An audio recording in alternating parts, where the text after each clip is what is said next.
जब मैं छोटा था तब मैं हमारे गांव में रहा करता था। हमारा गांव छोटा पर खूबसूरत था।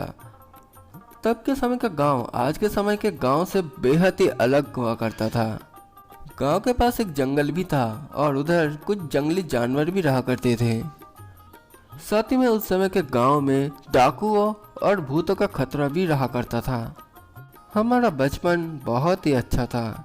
ज़्यादातर समय तो हम खेलते ही रहते थे, उछल कूद और अजीबोगरीब खेल खेलना, यही हमारा काम हुआ करता था। क्योंकि तब पढ़ाई का उतना दबाव नहीं था। हमारा परिवार ज़्यादा बड़ा तो नहीं था पर हाँ छोटा भी नहीं था। तब के समय सभी परिवार का सदस्य साथ में ही मिलजुल कर रहते थे। हमारे घर में महिला और बच्चे ही रहते थे क्योंकि घर के सभी मर्द लोग शहर में काम किया करते थे। बस उत्सव के समय ही वो लोग घर वापस आते थे और कुछ दिनों की छुट्टी के बाद वापस शहर चले जाते थे। घर में मर्द के नाम पर बस हमारे बूढ़े दादाजी रहा करते थे। वैसे उनके अलावा एक और आदमी थे जो हमारे घर आते जाते रहते थे, वो थे जयचंद काका। जयचंद काका हमारे परिवार के कोई सदस्य तो नहीं थे पर हाँ हमारे परिवार से उनका तालमेल बहुत अच्छा था, इसीलिए कभी कभार वो हमारे साथ रहने के लिए चले आते थे। 2-3 दिन रहते थे फिर वापस चले जाते थे। जब भी जयचंद काका हमारे साथ रहने के लिए आते थे तब हम बच्चों को बहुत ही ज़्यादा मज़ा आता था क्योंकि उन्हें बच्चे बहुत पसंद थे। वो हमारे साथ खेलते भी थे और बीच बीच में वो हमें भूतों की कई सारी कहानियाँ भी सुनाते थे, इसलिए हम बच्चे भी उन्हें तब बहुत ज़्यादा पसंद करते थे। ऐसे ही एक बार वो हमारे घर पर आए। वो दादाजी से बात करने लगे। उन्होंने दादाजी को कहा, गंगुली साहिब, इस बारी मैंने कुछ भूत खरीदा है। अच्छा ठीक है फिर बेच दो। मेरे दादाजी बहुत ही ज़्यादा बूढ़े हो चुके थे, इसलिए उन्हें ठीक से सुनाई नहीं देता था। अगर उन्होंने तब जयचंद काका की उस बात को ठीक से सुना होता तो पता नहीं उनका क्या ही प्रतिक्रिया होता। खैर दादाजी की बात सुनकर जयचंद काका ने कहा, दिक्कत तो वही है, भूत खरीदता कौन है? आपके पास कोई ग्राहक होगा जो मेरे इस भूत को खरीद पाए? गायक? नहीं नहीं बेटा, इस उम्र में मैं गाना वाना नहीं गा सकता। अरे गायक नहीं, ग्राहक ग्राहक, ताकि मैं अपने इन भूतों को बेच सकूं। क्या कहा नायक? अरे बेटा अब मेरी उम्र थोड़ी है नायक बनने का। लगता है इनको सुनाई नहीं दे रहा। ठीक है गंगुली साहब, मैं बच्चों से मिलकर आता हूँ। फिर जयचंद काका हम बच्चों से मिलने आ गए। वैसे इधर बता दूं, हम बच्चे उन्हें व्यापारी काका कहकर भी पुकारते थे क्योंकि जयचंद काका एक ऐसे आदमी थे जो कुछ भी खरीद लेता था और कुछ भी बेच देता था। खैर जब हम बच्चों ने यह सुना कि जयचंद काका ने इस बार ही भूत खरीदा है तो हम बच्चे तो उस भूत को देखने की जिद करने लगे, पर जयचंद काका ने कहा कि यह बहुत खतरनाक है इसलिए वो हमें नहीं दिखाएंगे। पर हम भी ठहरे जिद्दी। हम बार बार जिद करने लगे कि जयचंद काका भूत दिखाओ, जयचंद काका भूत दिखाओ। इसलिए आखिर में जयचंद काका को हमारी जिद के सामने हार मानना ही पड़ा। उन्होंने कहा, ठीक है, मैं भूत को दिखाऊंगा, पर एक वादा करना पड़ेगा। तुम लोग बिल्कुल भी आवाज नहीं करोगे क्योंकि इस डिब्बे के अंदर जो भूत है वो अभी सो रहा है, और अगर वो जाग गया तो हमें बहुत सारी परेशानियों का सामना करना पड़ेगा। हम बच्चे जयचंद काका की इस बात को मान गए और सभी लोग शांत हो गए। फिर जयचंद काका ने डिब्बा खोला और फिर हमने एक एक करके डिब्बे के अंदर देखा।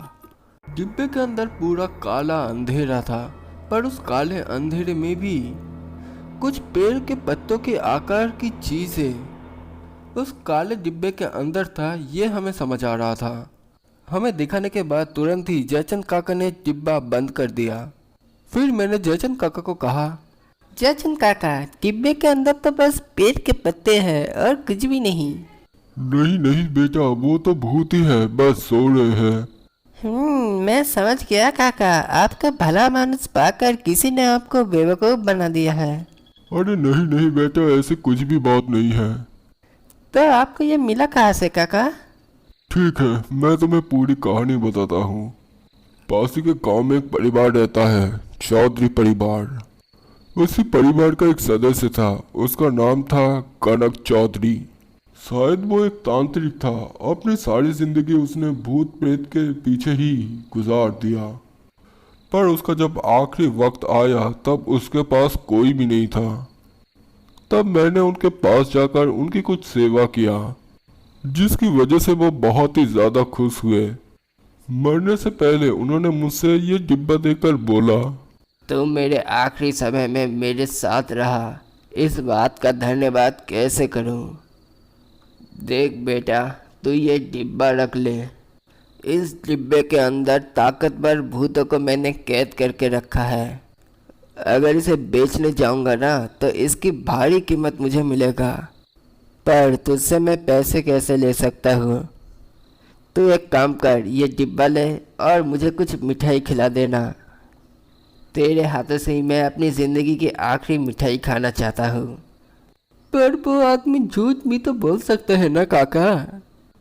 मरा हुआ आदमी कभी झूठ नहीं बोलता बेटा। जो भी हो, हम काका के उस जवाब से खुश नहीं हुए, इसलिए हमने ये सोचा कि कल शाम को हम वो डिब्बा चुरा लेंगे और हम खुद देखेंगे कि सच में उस डब्बे के अंदर भूत है कि नहीं। तो अगले शाम हम बच्चों ने उस डब्बे को चुरा लिया।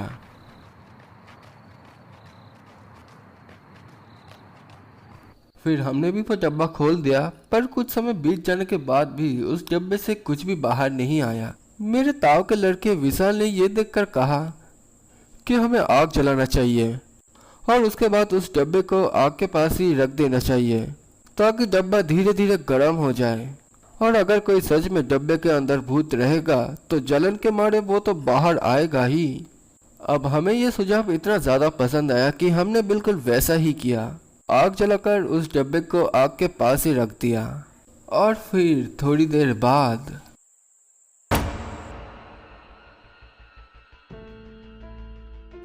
किसने मुझे जगाया, अब मैं उसको छोड़ने वाला नहीं। ये देखकर तो हम बच्चे चिल्लाते हुए भाग आए। घर पहुंचते ही हमने उस खाली डिब्बे को उसी की जगह पर रख दिया, ताकि किसी को पता ना चले कि हम बच्चों ने क्या कर दिया है। पर उस रात भी वो भूत हमारे घर आ गए और उस रात से ही उन भूतों ने हमारे घर पर उथल पुथल करना शुरू कर दिया।